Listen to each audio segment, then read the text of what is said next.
Mesdames et messieurs, bonjour, heureux de vous retrouver dans une nouvelle vidéo pour vous présenter le nouvel ouvrage intitulé Les techniques de la biologie moderne de Melvin Berger des Nouveaux Horizons. C'est un ouvrage de 250 pages et il expose les différentes techniques modernes utilisées en biologie. Voilà donc l'ouvrage, les méthodes de recherche en biologie.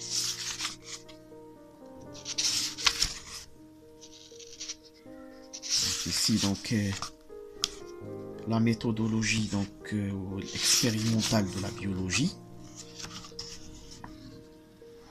la biométrie et les statistiques au chapitre 5, et les calculs de probabilité.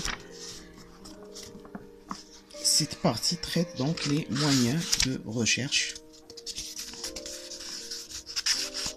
Ici, l'observation directe donc par le microscope optique.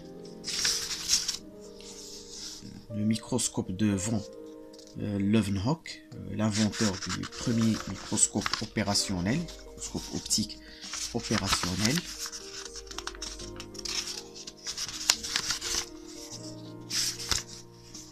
Ici donc le microscope de Hooke et une rondelle de liège sous grossissement.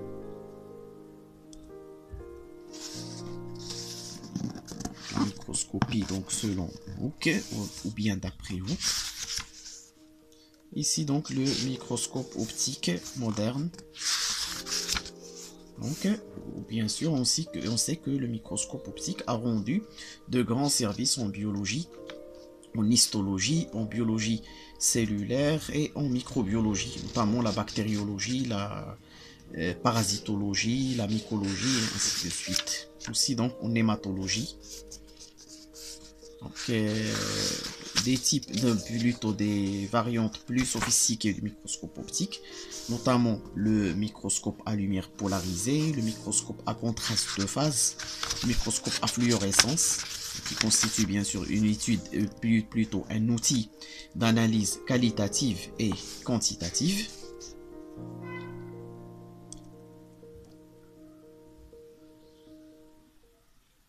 Et le microscope bien sûr des ultraviolets.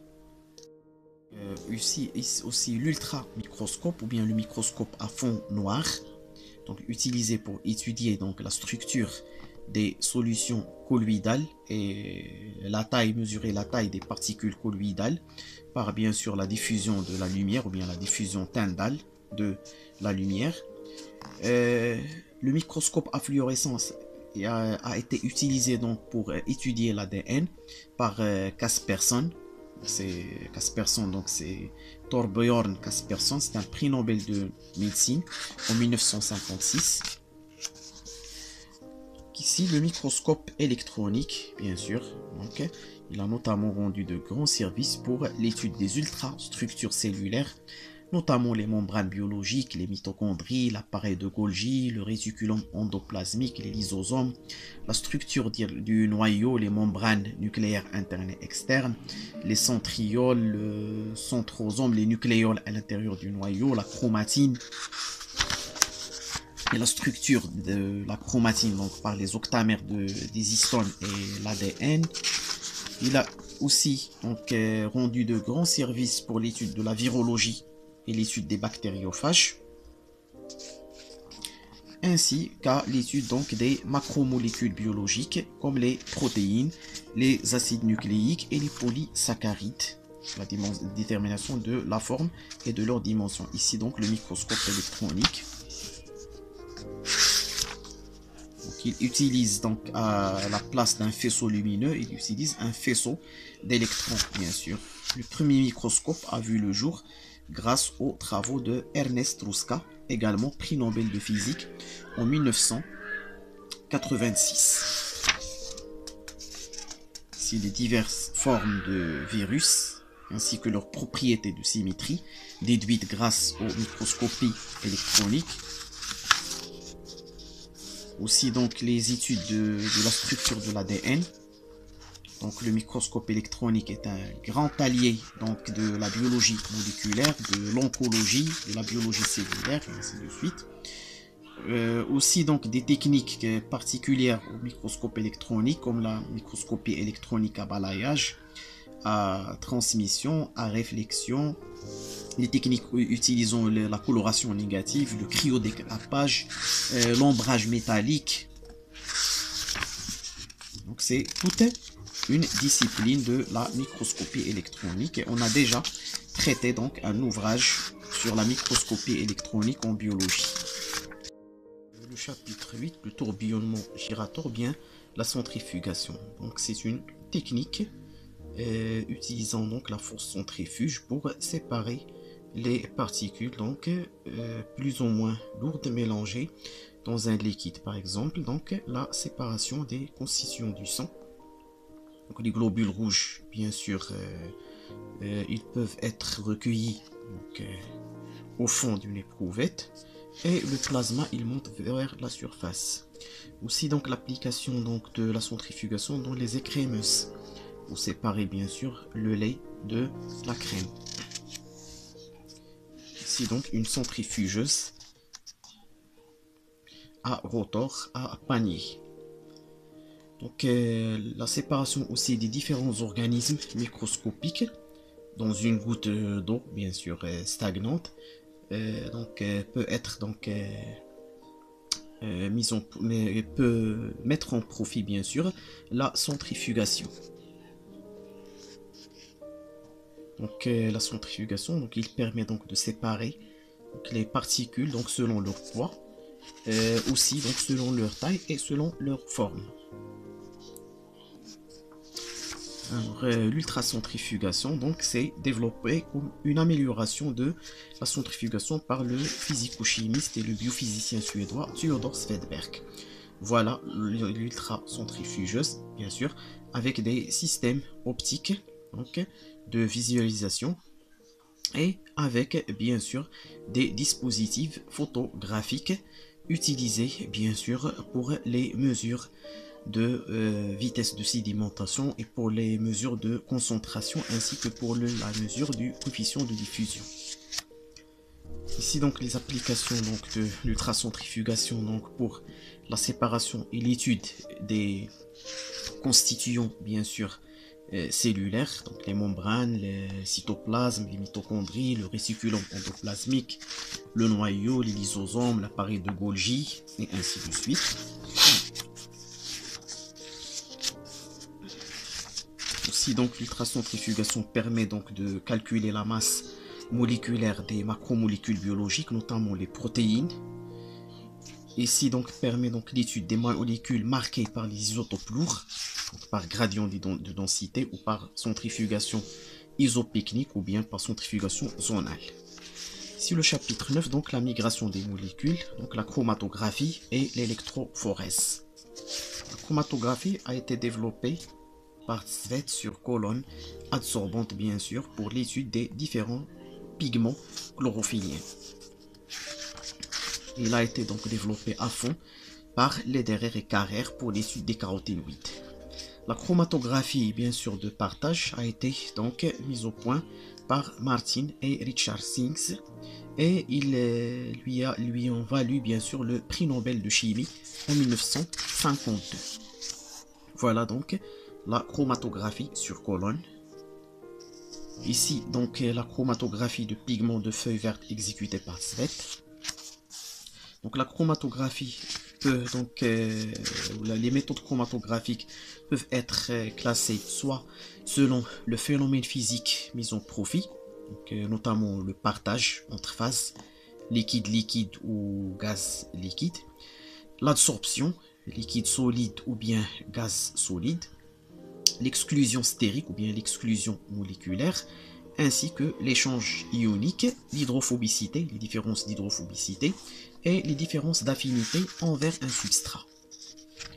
Pour cela, donc, on l'appelle la chromatographie, bien sûr, d'affinité, d'hydrophobicité, de partage, d'absorption, d'exclusion et d'échange ionique. Ici, la chromatographie donc sur papier Donc sur couche mince, sur papier, sur collant, donc selon la nature bien sûr de la phase stationnaire. Ici donc la chromatographie par empreinte, donc qui utilise la notion du rapport frontal. Il existe aussi la chromatographie sur colorant. Il existe l'électrochromatographie, c'est-à-dire la chromatographie couplée à l'électrophorèse. Il existe aussi la radiochromatographie. Donc les molécules à séparer donc, sont marquées par des radioisotopes. Il existe la chromatographie liquide à haute pression, la HPLC, notamment la chromatographie en phase de vapeur. Ici donc l'électrophorèse. C'est la séparation des molécules ionisables selon leur différence de migration dans un champ électrique, bien sûr, selon leur charge électrophorétique, selon, bien sûr, leur mobilité électrophorétique, ainsi que leur PI ou bien leur pH isoélectrique. Donc, c'est l'isoélectrofocalisation. Ici, donc, l'expérience d'Ingram. Donc pour la séparation des protéines ou pour l'étude de l'hémoglobine. Aussi donc l'électrophorèse et la chromatographie ont rendu de grands services en chimie des protéines et des acides nucléiques. Aussi donc l'électrophorèse et la chromatographie ont été appliquées avec succès en pathologie moléculaire pour l'étude bien sûr des polymorphismes phénotypiques et génotypiques donc relatifs à l'ADN, ainsi qu'aux ARN et aux protéines, comme par exemple le diagnostic de l'anémie falciforme ou bien la drépanocytose, donc par Vernon Ingram. C'était la première maladie bien sûr moléculaire.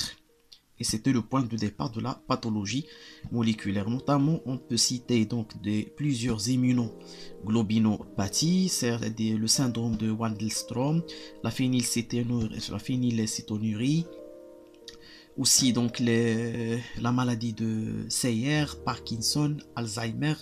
Toutes ces maladies donc peuvent être donc fondées donc sur des perturbations donc dans la structure et dans la séquence primaire des protéines, et qui peut être bien sûr étudié par bien notamment l'électrophorèse et la chromatographie.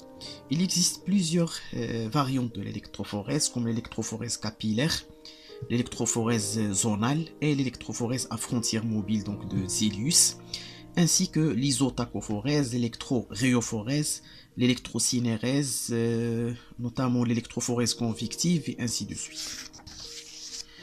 Alors pour le chapitre 10, il traite bien sûr l'application des radiations, notamment les rayons X en biologie. Donc ils peuvent être appliqués donc en radioscopie, donc l'image bien sûr des organes ainsi que l'image des organes en mouvement, aussi en radiographie. Donc, la mise en profit bien sûr des images permanentes. La radiographie et la radioscopie bien sûr exploitent la transmission des rayons X.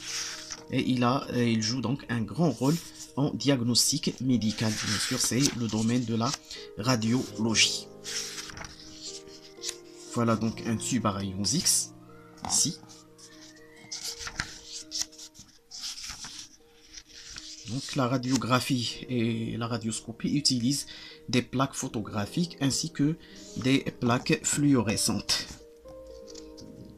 Donc ils sont la base de toutes les études donc des structures anatomiques et pathologiques, donc notamment les os, le squelette, l'œsophage, l'estomac, les intestins, le cœur, le poumon. Mais cela bien sûr nécessite l'utilisation des facteurs de contraste qui sont bien sûr opaques par rapport aux rayons X. Aussi donc il existe donc la röntgénographie donc cardiaque. Donc les rayons X aussi ont été donc combinés avec les techniques de l'imagerie numérique, notamment donc la tomographie, pour donner ce qu'on appelle la TDM ou bien la tomodensitométrie, bien sûr inventée par Stanley Cormack et Gottfried Hansfield, et cette découverte donc lui ont valu le prix Nobel bien sûr de médecine en 1979. Aussi, donc, les rayons X peuvent être utilisés donc, en diffraction, en cristallographie et pour l'étude des structures donc, fines des molécules biologiques, notamment les protéines et les acides nucléiques. Donc, la découverte spectaculaire de la structure de l'ADN en double hélice a été donc faite grâce à la diffraction aux rayons X par Francis Crick, Maurice Wilkins, Rosalind Franklin et James Watson. Aussi, la découverte de la structure secondaire et tertiaire des protéines par Robert Corey, ainsi que Max Perutz et John Condro. Et cette découverte, bien sûr, a valu aux deux derniers chimistes le prix Nobel, bien sûr, de chimie, et Crick, Watson et Wilkins le prix Nobel de médecine dans la même année en 1962. Aussi donc la structure bien sûr de la chlorophylle ainsi que la structure de l'insuline par Rosalind Franklin, aussi la structure de l'hémoglobine et la myoglobine, la structure de la ribonucléase, la structure de la vitamine B12 étudiée donc par la radiocristallographe britannique Dorothy Cookfoot-Hodgkin. Aussi, les rayons X peuvent être utilisés donc en diffusion, la diffusion des rayons X aux petits angles, pour étudier la structure, la masse moléculaire, la forme et les dimensions, bien sûr, des macromolécules biologiques en solution. Aussi, donc, l'étude et l'analyse des mélanges complexes, l'analyse qualitative et quantitative, mis en profit, la fluorescence X, l'absorption X, la spectroscopie des rayons X, ainsi que la spectroscopie à énergie dispersive qui peut être couplée avec la microscopie bien sûr électronique. Récemment, donc, la microscopie à laser X, donc il a été utilisé bien sûr avec profit. Ici, la diffractographie bien sûr aux rayons X de l'ADN. Donc c'est la double hélice de l'ADN. Le cliché donc de la diffraction bien sûr des rayons X qui a démontré la structure en double hélice ou bien la structure bicaténaire de l'ADN. Aussi donc la diffraction des rayons X a été utilisée avec profit pour étudier la structure des phospholipides dans les membranes biologiques et la stéréochimie de plusieurs molécules en utilisant la diffraction bien sûr des rayons X dans les gaz, les vapeurs ainsi que les liquides.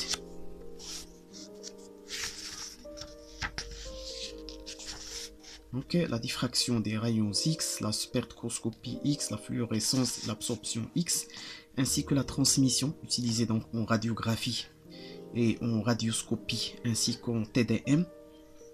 Donc, ils ont été donc fort utiles pour bien sûr les études biologiques et les études médicales ainsi que pour l'élucidation de la structure donc et l'ultrastructure des cellules biologiques. Donc ici donc le chapitre 11, la cloche atomique, donc l'utilisation des traceurs radioactifs. Donc le carbone 14 par exemple, l'hydrogène 3, le phosphore 15 et ainsi de suite. Donc ce sont des éléments donc utilisés avec profit donc pour les études en biochimie et en biologie. Ici donc le compteur de Geiger utilisé pour la détection et la quantification des rayonnements ionisants ainsi que bien sûr les rayonnements radioactifs.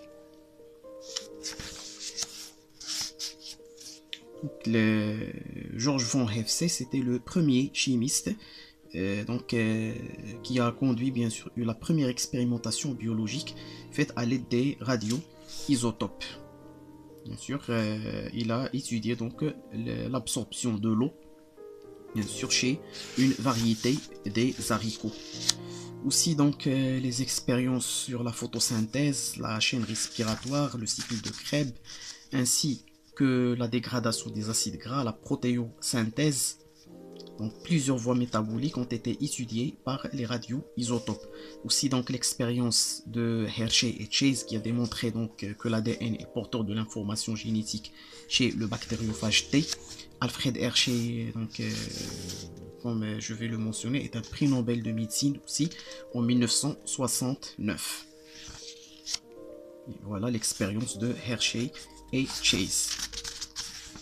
Donc aussi donc l'étude des volumes sanguins, donc la détermination des volume sanguin donc, a mis en profit bien sûr les radioisotopes, notamment le chrome radioactif 51. Ici donc le radioisotope bien sûr du technetium, donc il est utilisé donc pour la radiothérapie métabolique ainsi que pour la scintigraphie bien sûr planaire des tumeurs cérébrales, donc le technetium 99. Aussi donc l'iode radioactif est utilisé en scintigraphie bien sûr planaire pour l'étude de métabolisme bien sûr des hormones de croissance, notamment la TSH et la thyroxine, et l'étude bien sûr fonctionnelle, l'exploration bien sûr fonctionnelle de la thyroïde. Donc ici donc l'emploi des radiations. Donc pour les fins thérapeutiques, donc la radiothérapie de contact, la cyclothérapie, l'électrothérapie, la radiothérapie métabolique par les radioisotopes, traitement thérapeutique ici par des radiations, traitement des cancers, des arthroses, des rhumatismes, des troubles bien sûr de la thyroïde, le traitement bien sûr des ulcères gastriques, ainsi de suite, ainsi que plusieurs maladies métaboliques. Aussi donc la radiochirurgie ou bien Gamma Knife Perfection, récemment donc développée, ainsi bien sûr que les méthodes les plus récentes de la mésothérapie ou bien l'hadrothérapie, la thérapie par les mésons pi, et la thérapie par les particules alpha, les protons, les mésons bien sûr mu, et ainsi de suite.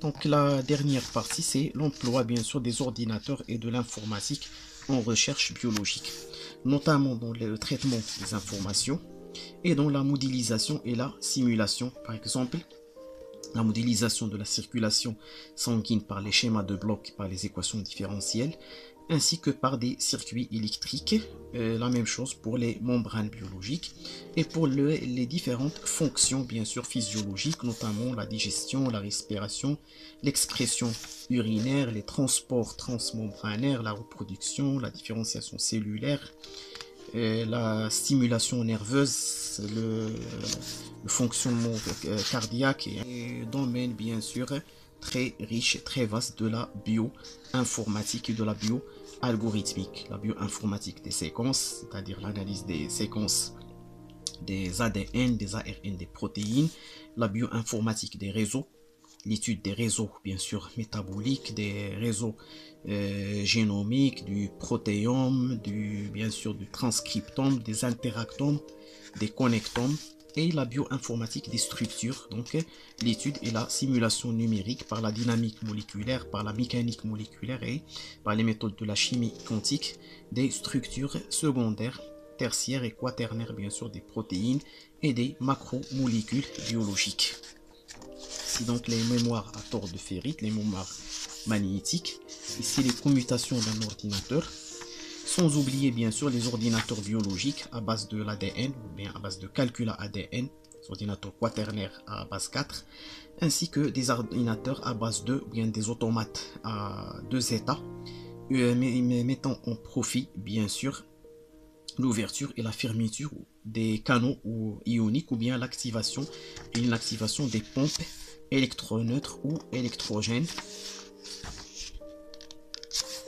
Sans oublier bien sûr d'autres méthodes comme la colorimétrie, la balance à précision bien sûr, le manomètre pour l'étude de la photosynthèse et les échanges gazeux, la balance à précision, donc les études gravimétriques, la pH-métrie, l'étude bien sûr des équilibres acido-basiques et les équilibres électrolytiques, hydroélectrolytiques, la réfractométrie bien sûr, la polarimétrie et la colorimétrie et la spectrophotométrie pour le dosage bien sûr des composés biologiques dans les analyses bien sûr biologiques et médicales, ainsi que les études cinétiques des différentes réactions bien sûr métaboliques et biochimiques.